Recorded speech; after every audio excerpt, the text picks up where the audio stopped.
There's a reason you're not selling as much as you'd like on eBay. It's because your listings are not as visible to buyers as they should be. I've spent the last 26 years selling stuff on eBay, and that's given me a lot of opportunities to reverse engineer just how the eBay algorithm works. You see, the vast majority of sales on eBay come from listings that appear in a very specific place, the first page of search results, and the eBay algorithm is the mysterious entity that decides whether your listings show up there or not. But what exactly is the eBay algorithm? The term has been twisted and stretched so much that its true meaning has been all but lost. Today I'm going to tell you exactly what the eBay algorithm is and what it isn't. I'll unpack the not well-known and often misunderstood factors used by the eBay algorithm to influence search results and decide who makes sales and who doesn't. These are the exact same factors I've used to sell tens of thousands of items and generate over $80,000 in sales per year on eBay, part-time. Then I'm going to show you how you can use those same factors to your advantage to repeat what I do and consistently get your listings to show on the first page of search results. Let's dig in.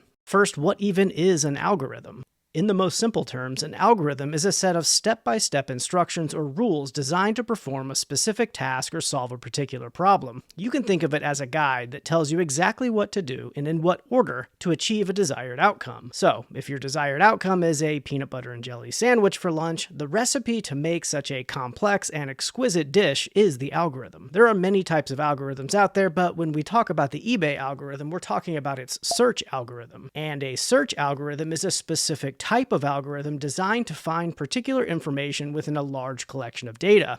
It's like a set of step-by-step instructions that tells a computer how to locate specific information you're looking for quickly and efficiently. Now, a very basic search algorithm might show you results based solely on the keywords you search for. So if you have a set of data called, I don't know, animals, and you search for dog, that very basic search algorithm is going to go through that list of animals and show you the dog. But most search algorithms are way more complex, and eBay's is no different. eBay's search software is known internally as Cassini, and Best Match is what eBay calls the algorithm that determines which listings are most relevant and in what order to show them. The purpose of Cassini is to help buyers find items relevant to their search, and Best Match optimizes those results for successful purchases. In other words, eBay doesn't just show a buyer exactly what they search for based solely on the keywords they used. With the help of the Best Match algorithm, it also considers factors that it thinks will increase the likelihood of a sale. So if eBay's search algorithm doesn't just show a buyer exactly what they're looking for based on the keywords they use, but also considers other factors that it thinks will increase the likelihood of a sale, what are those other factors? Well, my friends, that is the secret sauce, the holy grail, the golden goose. You see, eBay keeps the details of how all of this works pretty closely under wraps. They are deliberately aloof when it comes to sharing exactly what those factors are or how they're used. Because if they shared every little detail of that secret recipe, sellers like you and me would do everything we could to try to use that information to our advantage to get our listings to show up in search first and increase our sales. Instead, eBay shares basically the bare minimum of information on how their algorithm works. They tell us there's no secret to improving your position in the best match search order. Sellers who follow best listing and selling practices will see their items appear higher in the search results. Well, duh. While that may be true, it's hardly helpful when trying to understand how you can stand out from the pack beyond just not being a terrible seller. While eBay's caginess here can be annoying, it's actually really important that they keep this information largely under wraps. It helps provide a level playing field for all sellers and not give advantages to those who have access to special knowledge, financial resources, or technical skills. The undisputed heavyweight champion of search, Google, does the same thing. But no need to worry. Even though eBay does not explicitly share exactly what those factors are and how they influence search results, we have a pretty good idea of what some of them are. So let's talk about what those factors are in detail and how you can use them to your advantage as a seller to consistently get your listings to show up on the first page of search results and maximize your sales. Real quick though, before we dig too deeply into those factors, let me share an important point. The single most important thing, even more important than the factors that the algorithm considers that we're about to talk through, is that you are selling items that are in demand. If what you're selling has very few interested buyers, no amount of futzing with your listings to please the algorithm will magically make it sell. If your item has no demand, it's not going to sell, period. Additionally, the factors I'm going to talk through here are focused almost entirely on buy it now listings, not auctions. This is because for the vast majority of the items that you list, you should be using the buy it now format and not auctions. I'm not going to get into all the details on why because I have a separate video dedicated to that topic. I'll link it up top and in the description below if you're interested. But assuming you're using buy it now listings and there is at least some demand for what you're selling, let's move on. When a buyer goes to eBay and searches for an item, the eBay algorithm works its magic by considering these 7 factors we're going to talk through, and likely many more that we don't know about, when determining what listings to show and in what order. Those factors are relevance to your search query, listing quality, pricing, shipping and return options, seller behavior and reputation, buyer behavior and personalization, and special offers. We're going to start with relevance to your search query because it's the most obvious and important of the bunch. When deciding what listings to show a potential buyer, the eBay algorithm is going to start with the keywords the buyer uses in their search query. So, if a buyer comes along and searches for Sony headphones, that's a pretty strong signal to the algorithm that the buyer is shopping for Sony headphones. Pretty obvious, isn't it? But the eBay algorithm doesn't always show buyers exactly what they searched for, and it may show that buyer similar headphones from other brands, for example, because it thinks variety might increase the likelihood of a sale. However, it does have its limits. It wouldn't make sense to also show that same buyer, banana plants, because a buyer who's interested in Sony headphones is unlikely to see a listing for a banana plant and buy it. Did you even know that you could buy banana plants on eBay? The eBay algorithm is also capable of understanding synonyms and related terms. So even if a listing says Bluetooth earbuds, it knows they're related to wireless headphones, even if you don't specify those terms exactly. And this is why you see some sellers use abbreviations like VTG instead of vintage. eBay's search is smart enough to know those mean the same thing, so you can use that tactic to save some characters in your title when necessary. As a seller, you don't have any control over the keywords your potential buyers use in their search query, but you do have control over much of the data that the eBay algorithm relies on to match your listings with a buyer's search, which leads us to the next factor, the quality of your listings. When you create a new listing on eBay, you have to fill out a bunch of information. This is probably one of the most boring parts of the entire reselling process, and it's tempting to breeze through this step without taking it too seriously. You have to give your listings a title, take photos, select your categories, fill out your item specifics, condition, description, and more. As boring as it is, you should take the process seriously. Filling out this listing information accurately is important so that potential buyers know the details of what they're considering buying, but it plays a second and even more important role. This information helps the algorithm get your listing discovered by those buyers in the first place. Much of the data that the eBay algorithm relies on to match listings with a buyer's search term comes from the details you give your listings. If you skimp on the details or have the wrong information, it's going to negatively impact the algorithm's ability to find a buyer for your listing. The more information you provide, the better. It helps the algorithm understand exactly what's being sold. Importantly, the algorithm considers all of your listing details, not just the title, when serving up search results to a potential buyer.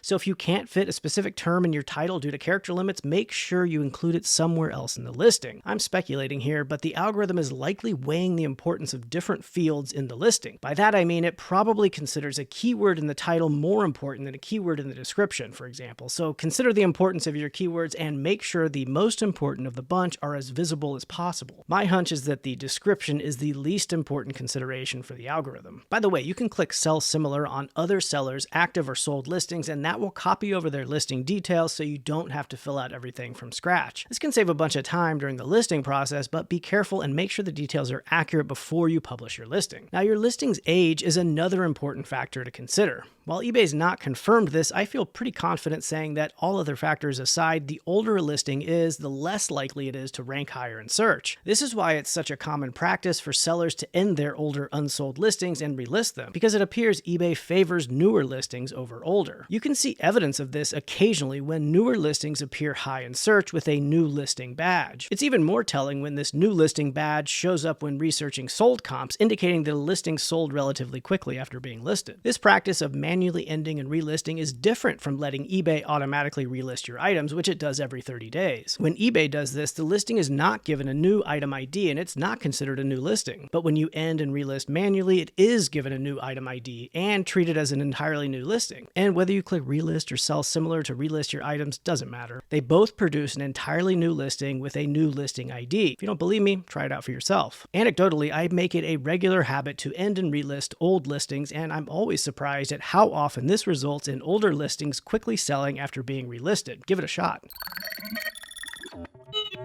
How you price your items also plays an important role in how the algorithm decides what listings to show and when. Generally speaking, listings with fair and competitive prices are more likely to appear higher in search results because the more competitive something is priced, the higher the likelihood that it will generate a sale. But being the lowest priced option is not always best. Some buyers may perceive your item as being of inferior quality if you price it too low. But just know if your product is priced significantly higher than the comparable listings, it may rank lower in search for obvious reasons. Competitive pricing is especially important for multi-quantity listings because the algorithm almost certainly considers conversion rates when deciding what order to rank listings. The conversion rate is the metric that measures the frequency that a buyer clicks into multi-quantity listings and makes a purchase. Listings with a higher conversion rate are more favorable in the eyes of the algorithm because it believes they are more likely to produce a sale, which makes sense. Now, have you ever noticed it can feel very difficult to get your first sale on a multi-quantity listing, but once you do get that first order, the sales seem to come at a faster rate than the initial? This is likely due to the algorithm considering those conversion rates and ranking multi-quantity listings with sales higher than those without a sale. Some sellers make it a habit of pricing their multi-quantity listings considerably under market value to generate that first sale before raising the price back up, but be careful. You don't want to get so low that another reseller buys up your entire lot. Turning best offers on is also something to consider when it comes to ranking favorably in the eBay algorithm. While eBay doesn't say specifically, it feels like a pretty safe assumption that having best offers turned on is a positive signal for the algorithm, because listings with best offers turned on may have a higher likelihood of resulting in a sale than those without. Finally, generating coupons and running sales are another good way to entice buyers with lower prices, and this may make your listings appear higher up in search results. Alright, now let's talk about shipping and return options. When determining what listings to show and in what order, the speed of delivery and cost plays an important role as well. Buyers want their items and they want them now. The faster you can get an item delivered to a buyer for the lowest amount of money, the more favorable the algorithm will consider your listings. Some of these shipping-related factors are in your control while others are not. For example, you can't control where your potential buyers live in relation to you, and their distance from you influences the delivery speed and cost to ship. But other factors are more in your control. Your handling time is a good example. The longer your handling time, the longer it takes for an item to arrive to your buyer, and the less favorable the algorithm will view your listings. This is why eBay encourages sellers to offer same-day or next-day shipping. Those that offer quicker handling times get a top-rated seller plus status, and offering this will help make your listings rank higher in search than those that don't. The cost a buyer pays to ship is also an important factor that you have some control over. Offering calculated shipping is the easiest way for sellers to ensure they don't lose any money by inadvertently undercharging their buyers for shipping. But it also has the potential to cause your listings to rank less favorably in search because the advertised cost to ship can be higher than its competitors. Sellers who choose to offer free shipping may rank more favorably in search because it pleases the buyer. You can see evidence of this by the free shipping badge that eBay shows next to listings that rank higher up in search. The general rule of thumb here is that to be as competitive as possible, you want to offer the quickest handling time you can manage and charge the buyer the lowest amount for shipping, with free shipping being the best option. But keep in mind that offering free shipping does not mean you, as the seller, pays for the cost to ship. Instead, it means you bake the cost to ship into the total price of the item instead of breaking it out as a separate fee. So don't make the mistake of paying the shipping cost for your buyers out of your own pocket. But offering free shipping doesn't make sense for every seller, so do the math to figure out if you can make it work for your own store. Your return policy follows a similar pattern. These days, buyers are leery of making purchases online if they feel they'll have a problem returning what they bought when there's an issue, and as a buyer myself, I don't blame them. eBay encourages sellers to offer returns, and they go as far as saying that offering returns can improve your sales by up to 25%. That's just another way of saying that the eBay algorithm is going to rank listings with returns enabled higher than those without. And if you go as far as offering free returns, which I recommend, eBay is also going to give those listings that same top-rated seller plus status and rank them even higher. Again, when it comes to how the eBay algorithm ranks your listings, the general rule of thumb here is that you should offer the most liberal return policies you can afford, with free 60-day returns being the gold standard. Who you are as a seller and the actions you take on the platform plays a big role in determining the availability and ranking of your listings in search. If you're a terrible seller with below average ratings, it's safe to say that eBay is going to be careful when considering whether to show your listings to potential buyers or not. But if you're a trusted seller, the algorithm is going to feel comfortable recommending your listings to potential buyers. eBay has a robust seller performance platform that was designed to rank you as a seller against your peers. It's simple, really. If you want your listings to rank as high as possible, you want your seller level to be the highest it can be. So you need to take the metrics eBay uses to evaluate your performance very seriously. Now, two of the biggest factors that impact seller performance and reputation is shipping on time and fulfilling your sales. Shipping late or canceling sales entirely makes eBay pretty upset, and doing this too often will cause your seller ranking to plummet, and this will have a negative impact on the visibility of your listings in search. Canceling an order because the buyer requested it or because there was an issue with the mailing address does not have a negative impact on your seller reputation, but canceling for any other reason, including being out of stock, does, so be careful. Your return rate is also important to keep in check. Too many returns, especially when the reason is that the item was not as described, will cause your seller reputation to falter, which will negatively impact your rankings and search results. And we can't forget seller feedback, of course. It's impossible to make every buyer happy, and if you sell enough on eBay, you're bound to get some negative feedback here or there. A handful won't make a difference, but if you're regularly making mistakes and the negative feedback is stacking up, you can bet that it will hurt your seller reputation, and the algorithm will be more cautious when deciding when and where to show your listings. There are other actions you can take as a seller that may cause the algorithm to view your listings more favorably. eBay won't confirm or deny this, but many seasoned sellers, myself included, find that listing frequently and consistently leads to better search placement for your entire store, and thus more sales. This is difficult to prove because the more you list, the more you're likely to sell, but I am certainly in the camp of sellers who believe that listing frequently is a good way to keep your store awake and generating sales. If you go long periods of time without listing anything, it's almost like the algorithm views your entire store as dormant, and committing to a regular listing schedule will benefit you in more ways than one. Customer service responsiveness may also be a behavioral factor that the algorithm considers, though, again, eBay won't say for sure whether your propensity to respond to questions in a timely manner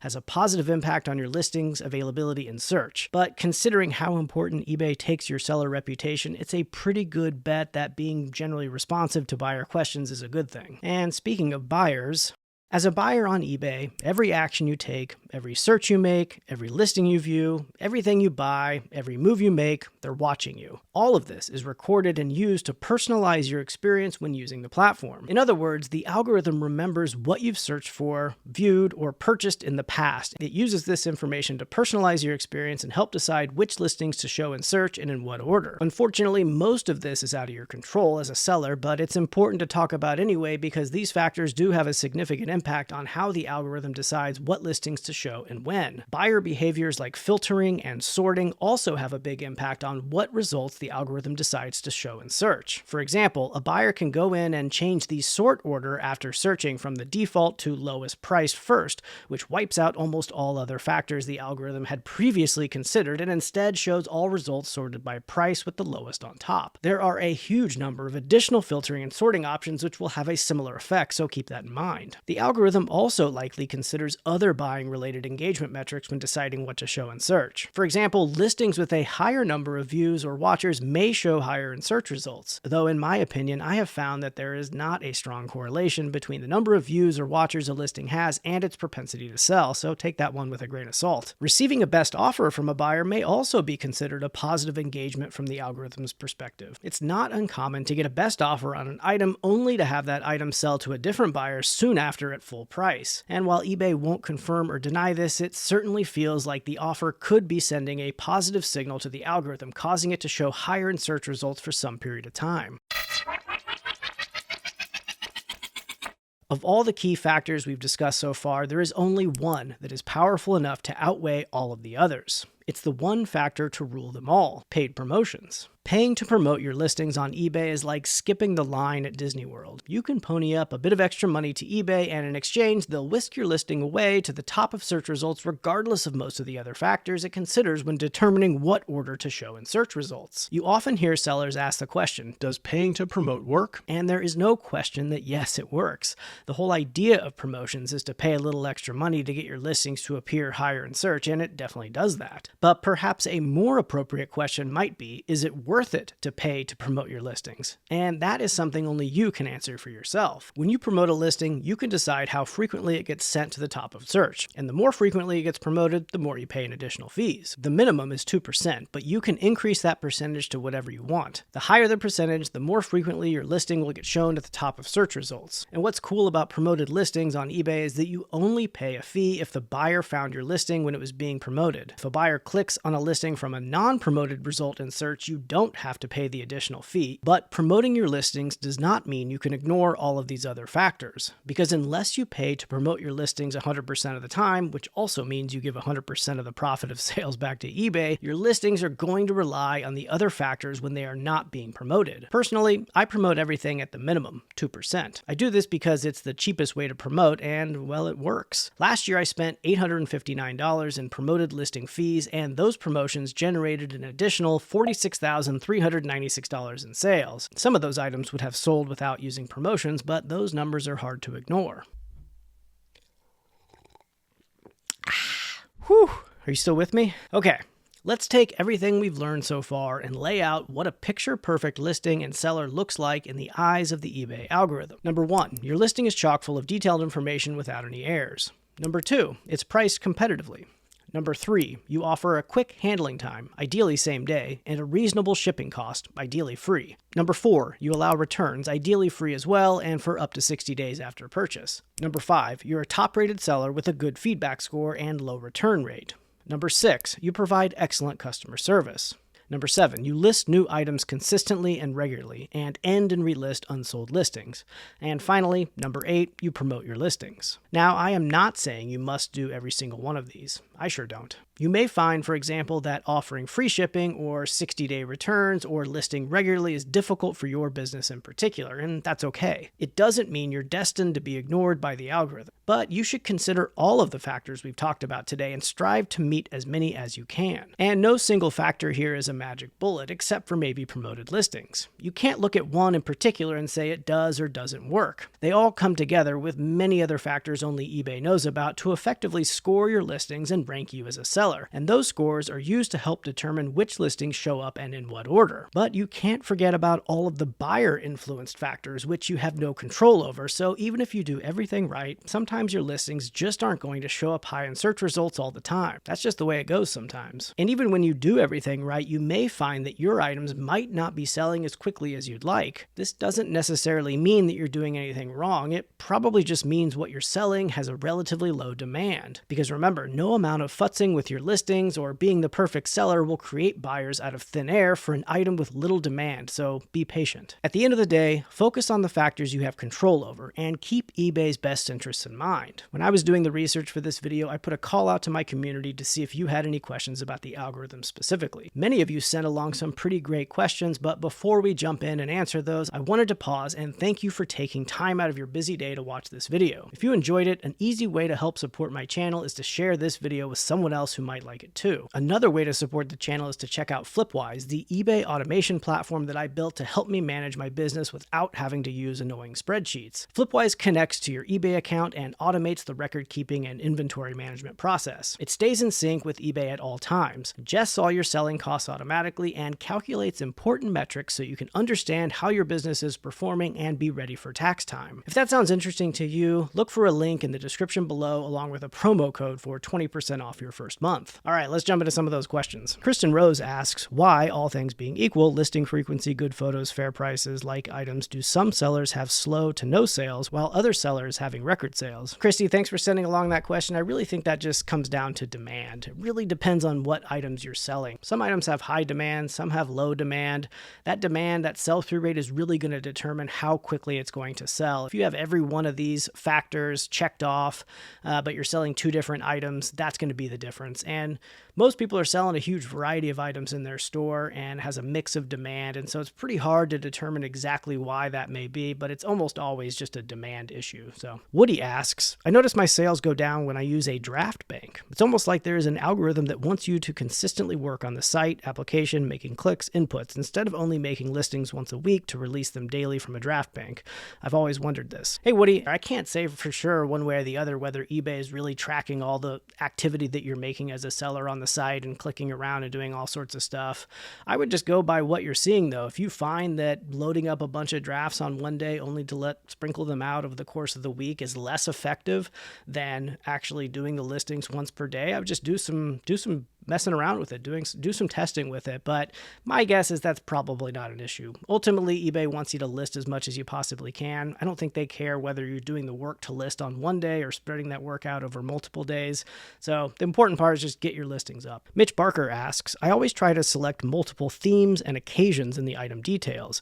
When I check an item, is that word now a part of the search if someone uses a specific word while searching? Yeah, Mitch, that's definitely right. So the eBay algorithm is not just looking at the title, for example. It's looking at all the details. And like I said earlier, it's probably ranking the different areas of a listing for importance, and it's probably treating, the title more important than it is treating the description. But it definitely is searching all of that, and it's utilizing all of that metadata in the listing itself to help power search. And so if you can't fit it in the title, yeah, use the theme, use the occasion, get it in there somewhere. Cam asks, I recently saw online that it is better to choose sell similar rather than relist when renewing listings. Any truth to this? Hey Cam, I can't be 100% certain. I don't work for eBay. I can tell you that hitting relist or hitting sell similar when relisting an ended item, they both do the exact same thing. They create a new listing, they come with a new listing ID. There's no difference between those two, so you can use either one interchangeably. Julie asks, promoted listings, so confused. 2%, 5%, suggested, I see no difference lately. Hey, Julie, there is a difference. The more you promote, the more often your listing is going to get shot up to the top of search results. The less you promote, the less it is. The more you promote, the more expensive it is. The less you promote, the less expensive. So, if you're not seeing a difference, there is a difference. If you're only jumping 1 or 2%, the difference is probably going to be hard to tell. But that's the way it works. So the more you promote, the more often eBay is going to put your listings up there in the top of search results. So there's definitely a difference. Steph asks, is it true that if an item doesn't sell in 3 months, the algorithm considers it dead? Hey, Steph, I don't know if it considers it dead necessarily, but I do think there is some truth to that. I do think that eBay favors new listings over older listings. That's why I make it a habit to end and relist older listings.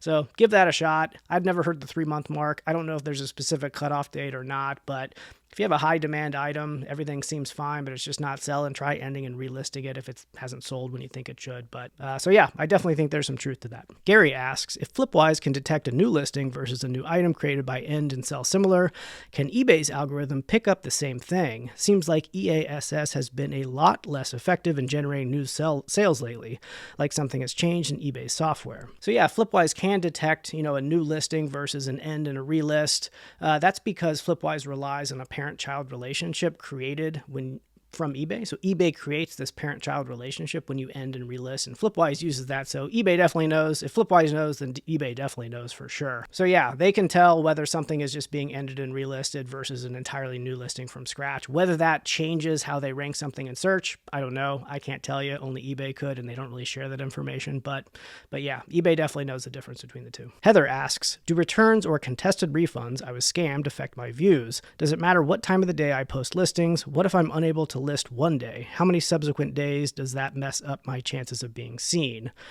So Heather, a couple questions here. Returns or contested refunds affect my views? Not one in isolation. Again, if you're racking up tons of returns and your seller ranking is going down, that probably is going to affect your rankings in search, but 1 or 2 is not going to make a big difference as long as you're maintaining good seller standards. Does it matter what time of day I post listings? Nope, I don't think so. Not at all. What if I'm unable to list one day? How many subsequent days does that mess up my chances of being seen? I wouldn't think of it that way. One day is not going to hurt. You just want to be consistent with your listing. If you miss one day, it's not like the eBay algorithm is going to notice and get all mad and upset. It doesn't really work that way. I would think at a more macro level instead of a micro level. So that's why I set weekly listing goals instead of daily listing goals. I try to get 35 per day. I try to spread those out over every day, but even if I don't, I'll sometimes, get more on the weekends, for example. So just get your listings done, get them out there. Don't sweat it if you miss a day or two. Looking to extend your eBay education even further? Check out this next video where I show you how you can list almost anything on eBay in 4 minutes or less. As always, thank you for your support and see you next time.